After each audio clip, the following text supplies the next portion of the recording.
Hello बच्चा लोग, नमस्कार, जय हिंद, वंदे मातरम। मैं हूं आदित्य और स्वागत है आपका आपके खूबसूरत से चैनल गुप्ता ट्यूटोरियल्स जीटी पर। तो बच्चों, ये 12th क्लास की फिजिक्स की जो सीरीज चल रही है उस पे आपका जो नेक्स्ट चैप्टर विद्युत विभव एवं धारिता स्टार्ट किया है उसका आज दूसरा क्लास है। और दूसरा क्लास है तो हम आज दूसरा टॉपिक भी पढ़ेंगे। इससे पहले वाला टॉपिक पढ़ा था हमने विद्युत विभव, और वहाँ विद्युत विभव हमने देखा क्या है, विद्युत विभव का एसआई मात्रक, विमीय सूत्र निकालना सीखा। आज हम विद्युत विभव का ही भाई है विद्युत विभवांतर, तो हम समझेंगे आज विद्युत विभवांतर क्या है। एक्चुअली में मैंने पिछले क्लास में ही बताया था कि विद्युत विभव और विद्युत विभवांतर में डिफरेंस तो होता है, तो आज आप समझेंगे विद्युत विभवांतर। चलिए, विद्युत विभवांतर को समझने के लिए आपको विद्युत विभव को थोड़ा सा रिकॉल करना पड़ेगा। तो विद्युत विभव को मैं थोड़ा सा रिपीट कर देता हूँ। विद्युत विभव क्या था? विद्युत विभव के लिए हमने एक बनाया था विद्युत क्षेत्र, और इसके किसी बिंदु से, इस विद्युत क्षेत्र के किसी बिंदु से अनंत दूरी पर क्या था बच्चों? एक परीक्षण आवेश था Q0। अब इस पे हमने क्या किया था? वर्क, मतलब किया गया कार्य करके इसको कहाँ ले आए थे? अंदर। तो अब हम यही समझ लेते हैं कि जब कार्य करके अंदर ले आए तो वो परीक्षण आवेश कहाँ आ गया बच्चों? अंदर आ गया। ठीक है, मतलब पहले वो अनंत दूरी पे था लेकिन अब वो कहाँ आ गया? अंदर। किसके अंदर? विद्युत क्षेत्र के अंदर। तो वो हो जाएगा Q। अब सवाल उठता है कि जब विद्युत क्षेत्र के बाहर था तो वो Q0 था, लेकिन जब विद्युत क्षेत्र के अंदर आया तो अब हम उसको Q लिखेंगे। क्यों लिखेंगे? क्योंकि Q0 क्या था? परीक्षण आवेश। और परीक्षण आवेश का मतलब है कि वो 100% विद्युत क्षेत्र के बाहर होगा, अर्थात ना तो वो धनात्मक होगा ना ही ऋणात्मक होगा। लेकिन अगर वो विद्युत क्षेत्र के अब अंदर आ गया है तो या तो वो प्लस हो गया होगा या तो वो माइनस हो गया होगा, क्योंकि वो विद्युत क्षेत्र के अंदर है। कोई भी अगर कंडक्टर, विद्युत क्षेत्र के चालक, अगर कोई भी विद्युत क्षेत्र के अंदर आ जाता है तो कोई ना कोई आवेश तो अटेन कर लेगा ना, ग्रहण कर लेगा। इसलिए हो सकता है वो धनात्मक भी हो सकता है वो ऋणात्मक भी हो। वो उसके मतलब मटेरियल के कितना ज़्यादा इलेक्ट्रोलाइट है उस पर डिपेंड करेगा। ठीक है, तो ये बात की बात है, लेकिन ये अब आवेशित हो चुका होगा। तो अब हम क्रिएट करेंगे विद्युत विभवांतर। अच्छा, टॉपिक का नाम गलत है बच्चों, इसको सुधार लीजिएगा। ये पहला टॉपिक ही लिखा हुआ है, ये है विद्युत विभवांतर, इलेक्ट्रिक पोटेंशियल डिफरेंस। ठीक है, विद्युत विभवांतर इलेक्ट्रिक पोटेंशियल डिफरेंस समझ रहे हैं। टॉपिक गलत था, मैंने करेक्ट कर दिया है, डोंट वरी। ठीक है, तो ये विद्युत क्षेत्र के अंदर है अब ये आवेश। अब देखिए, मान लीजिए ये बिंदु का नाम दे देता हूं मैं A, जिस पे कौन बैठा है? ये प्लस Q आवेश। अब मैं यहाँ पे फिर से किसी तरीके से इस चार्ज को पकड़ता हूँ और इसको जबरदस्ती बोलता हूँ कि चल तू दूसरे बिंदु पे चल। कौन से बिंदु पे? B पे। मैंने इस चार्ज को पकड़ा और पकड़ के कहाँ ले आया? बिंदु B पर। तो अगर ये बिंदु A पे है तो इसका विभव क्या होगा? VA। और यहाँ का विभव क्या होगा जब बिंदु B पे आ जाएगा? तो B।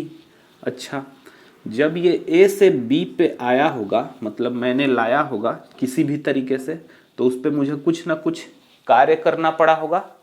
तो यहाँ भी देखिए किया गया कार्य ही हो रहा है, लेकिन अब Q0 पे नहीं हो रहा है। किस पे हो रहा है? Q पे हो रहा है। तो ये कहलाता है क्या? विद्युत विभवांतर। तो विद्युत विभवांतर का भी फॉर्मूला सेम आता है, V = W/Q आएगा, Q0 नहीं आएगा। तो ये ध्यान रखिएगा आप लोग, छोटा सा। तो इसका थोड़ा परिभाषा बनाते हैं बच्चों। देखिए, एकांक धनावेश को, ये क्या है? एकांक धनावेश। एकांक धनावेश को विद्युत क्षेत्र के विद्युत क्षेत्र के अंदर, ये सब अंदर ही चलता है विद्युत क्षेत्र के, विद्युत क्षेत्र के अंदर एक बिंदु से दूसरे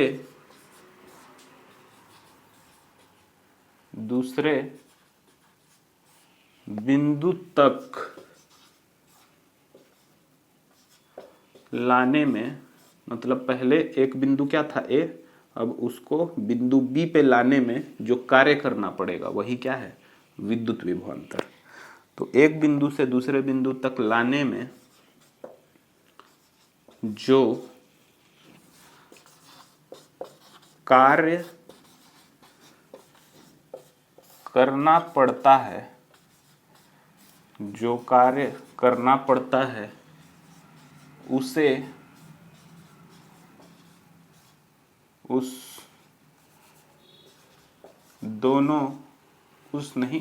उसे उन दोनों बिंदुओं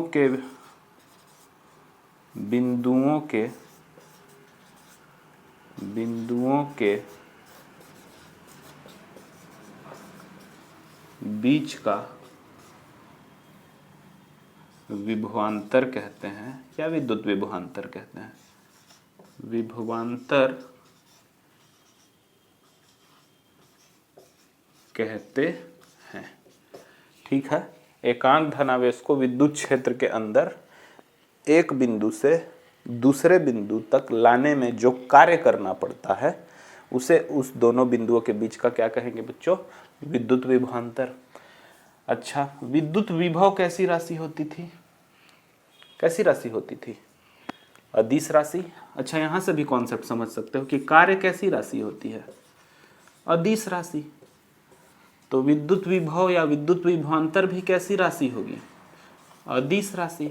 मतलब विद्युत विभवांतर भी कैसी राशि होगी, अदिश राशि, ठीक है। तो सबसे पहले आपने इसके कॉन्सेप्ट को समझा, फॉर्मूला क्रिएट करना सीखा, इसका परिभाषा निकालना सीखा, और इसने सीखा कि एक कैसी राशि है ये, अदिश राशि। आप इसको जल्दी से लिखिए, उसके बाद हम बात करेंगे इसके एसआई मात्रक और विमीय सूत्र के बारे में। ओके, मिटाते हैं।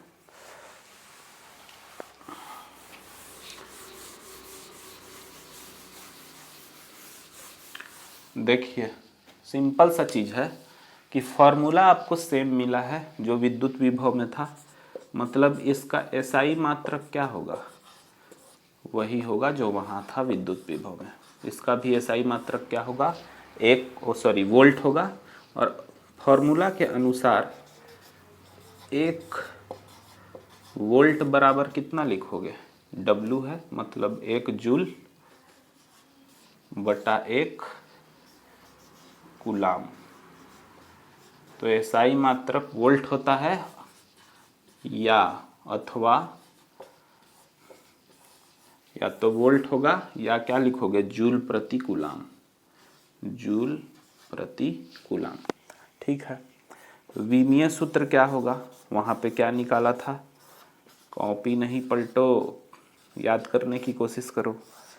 विमीय सूत्र था बच्चों M_L2T-3A-1। तो विद्युत विभव का एसआई मात्रक और विद्युत विभव का विमीय सूत्र वही होगा जो विद्युत विभवांतर का होता है। मतलब सीधा सीधा बात है कि विद्युत विभव या विद्युत विभवांतर का एसआई मात्रक और विमीय सूत्र सेम होता है, ठीक है। अच्छा, अब थोड़ा सा एक फंडामेंटल पार्ट और देखिए आप। कोई कोई बुक में विद्युत विभवांतर का सूत्र ये भी लिखा होता है, V = VB - VA। तो ये क्या है और ये क्या है, क्या दोनों फॉर्मूला अलग अलग है, बिल्कुल नहीं। देखिए, ये भी फॉर्मूला सही है, ये भी फॉर्मूला सही है।